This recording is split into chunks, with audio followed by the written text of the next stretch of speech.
Hello my friends, welcome back to my channel. My name is Kelly and today I'm going to be talking about all that I read in the month of March, including middle grade March, which as you guys know, I love. I did a wonderful read along, had a buddy read, so let's just get going. I'm going to start with the buddy read, and we read Persuasion, which as many of you know is my absolute favorite Jane Austen. I love it so very, very much. I think it's because of the maturity of the love interests towards each other. They're not teens or in their early 20s. They're a little older. They've lived a little life. They've seen disappointment. They've been in love with each other for so many years. And I think that the story is very relatable. You know, the character Anne Elliot was persuaded by someone she loves very much not to marry Captain Wentworth. And I know that we all have the people in our lives that we trust. So I think it's such a relatable, beautiful story. I feel like it's the most passionate romance, even though there's such simplicity and not a lot of like, oh, I want to like kiss you. There's just a love that has stood the test of time and is a more mature, true, long-lasting love. I just love it so much. This is a gift from my husband. This is a complete works of Jane Austen, and it is so beautiful. I love it so much. All right, next, The Power Through Prayer by Ian Bounds. This was such a beautiful read-along on Tiffany at Beautiful Minutia's channel. She hosts wonderful nonfiction Christian read-alongs. She usually does Spurgeon in the fall. But she'd always heard great things about Ian Bounds. She wanted to try this. And this book is actually directed towards pastors. Yet it is very applicable, I think, for everyone. I felt very convicted to spend more dedicated time in prayer. Of course, I pray all day long, but finding those times where you have time to listen to the Lord. And I think that this was just such a beautifully done book. I definitely recommend it, even if you are not in pastoral ministry, which I never will be, but this book was still amazing. I really enjoyed the discussion. So it was Tiffany, of course, myself, and from In Search of Wonder, and Dia from Novel Idea. And it was just such a blessing to just go through this book, chat about it. We got so much out of it, and it was so beautiful to spend some time talking with them after the live shows. We were all tired. We were all ready for bed, yet we were all enjoying each other's company, and we hung in there a little bit longer. All of us really enjoyed just, I think, being together and interacting with whoever was interacting, either during the live show or later in the comments. All right, we're going to get to middle grade March now. So the first book I'm going to talk about is Baby, and I actually read this aloud before bed to my 10-year-old. This is Patricia MacLachlan, of course, Sarah Plain and Tall. One of my favorite Christmas books of all time is True Gift by her. Another favorite, if you are looking for another read to read to her that has a lot of humor in it, is White Fur Flying. This is a pretty heavy-hitting kids book, honestly. We have a child that has been a baby that's been left with this family that is going through a major grieving process. This mother has been observing this family, left the baby with them, leaves a note that says, I love my baby very much. And I will come back eventually. So they realize that this is not going to be forever, that they're keeping this child. And I was wondering if my son, who likes funny things and likes silly things, was going to hang and really get into this, and he seemed to really enjoy it. It was heavy hitting though. I love Patricia MacLachlan, and just, I know I've been using the word simplicity a lot too, this beautiful simplicity of her writing. Okay, the next one I read also to him aloud at bedtime because that one wasn't very long. And this is As Long as the River Flows by Larry Loydie. And this is a book about a boy. He loves his family, talks about the interpersonal relationships, talks about the grandmother who rescues him from a big bear. You know, it's just beautiful, beautiful illustrations throughout the book. This looks like just a little picture book, but it has several chapters in it. And we're leading up to him being taken, as they did back then. Sometimes they took children to boarding schools and forced them to be away from their family, their culture, their language. Horrific thing that happened in American history, but woven throughout was family love. So my poor son, he did not seem quite as interested in that, but I could tell he was like absorbing and thinking. So we're reading Stuart Little now. Bless his heart. He hung though. And by the way, I have I did a mid-March wrap up where I talked about all the other books I read for middle grade March, including a reread of The Secret Garden.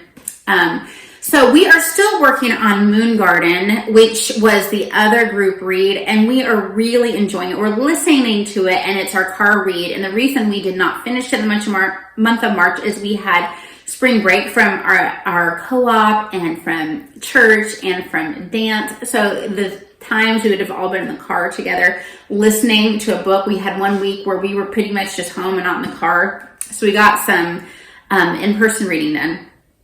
I don't know why I didn't grab this book. We also finished The West Endgame by Ellen Raskin. This is a book I have read before. Actually, no, I think this is only my second time to read it, but I love it. Now, this is kind of classified as a middle grade. It was a Newbery winner, but it's a strange story.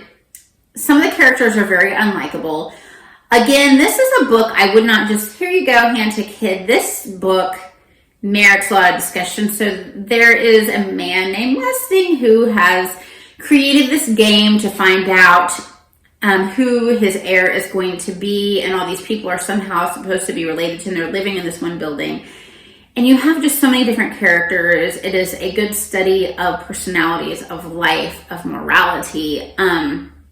But yes, it is an older book, so there are some what would be inappropriate terms for people that have physical and mental limitations. So that's another reason why I like discussion time. You know, we don't shy away from that as a family. Reading things that have things that we find unacceptable.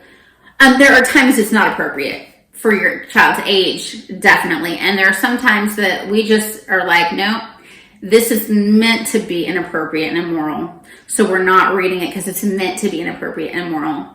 But we don't shy away from those hard conversations, because who better to have hard conversations with your kids than their own parents, right? Can I get an amen? Anyways, so my daughter insisted that I must read this book this month, and I would like to hug and kiss her and thank her, which I have because she lives with me and she's my kid. The Keeper of the Lost Cities. Yes, I know I am so late to the game, so ridiculously late to the game on this book. And I wondered partway through whether this book was going to make me mad. So there's a girl who she's got powers. All right, she's got abilities to do things. We won't take it any further. And she ends up having some incredible interactions with elves. I'm trying not to ruin anything for anybody, to leave as much open to your imagination as possible when you start reading it, if you have not read it yet. I really enjoyed it. I had a good time. And that is what, you want with middle grade. The adults, as in many books, were making poor decisions and not informing the girl of things that she needed to know and all that, and it kind of makes you roll your eyes a little bit. And then I'm kind of worried because it looks like there are several possible love interests for this 13-year-old girl. And I'm like, she's 13, but they're presented in a more natural, crush kind of way. And I'm actually kind of here for it. I know. I usually don't condone a possibility of romance. So there are several books in this series. So I'm assuming we're going to take this from middle grade all the way to YA. At one of our libraries that we attend 3 different libraries. This is in the YA section. As far as content goes, as far as there not being anything inappropriate, anything too scary, blah, blah, blah, I would say middle grade for sure. But I would assume that we're growing up with a character kind of like with Harry Potter, where it's going to get maybe more intense, which can be a problem if you start the series when you're 10 And then it gets, so we'll see what happens as it goes along. But I love it. And I've actually started Exile, which is book 2. Thank you, daughter, for giving me all the pressure to read that this month.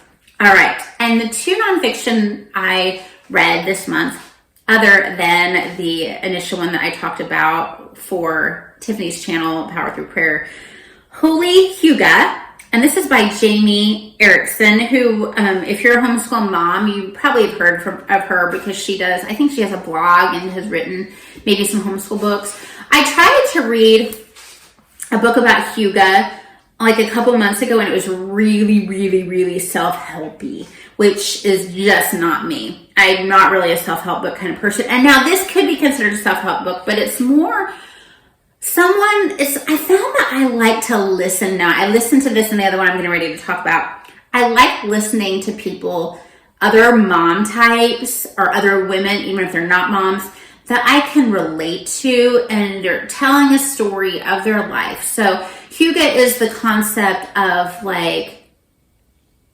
belonging and coziness in your home. That is like a Danish tradition, and it's hard to really explain. I don't know if we have the words in English, honestly, but it's a feeling of cozy and belonging. And I love how this related it back to Christian responsibility and Christ.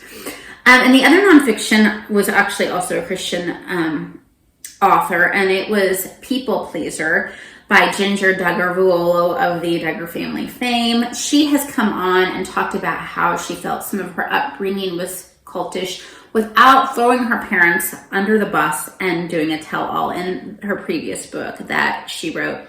I really appreciated the way she handled it in such a kind manner. Talking about the fault of that way of thinking without saying that her parents were evil or bad or wrong, and talking about the things that she loved about her family and her parents. So I can relate to so much of what she said about being a people pleaser. I tend to go that way.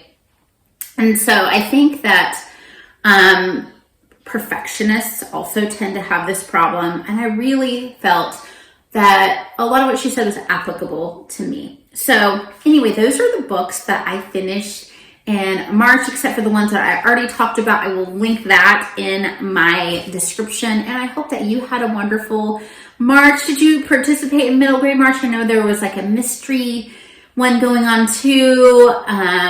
March of the Mammoths was going on. Did you read Power Through Prayer?